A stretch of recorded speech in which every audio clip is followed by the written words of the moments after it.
ยมีปัญหาอย่างนี้ อันนี้ครั้งแรก ครั้งแรก ครั้งแรกครับ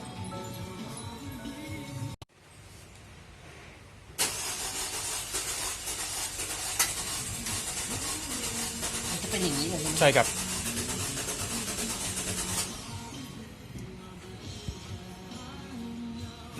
ทีแรกๆมันก็ไม่มีปัญหาอะไรนะอยู่ ไม่มีครับพอดี เข้าาจด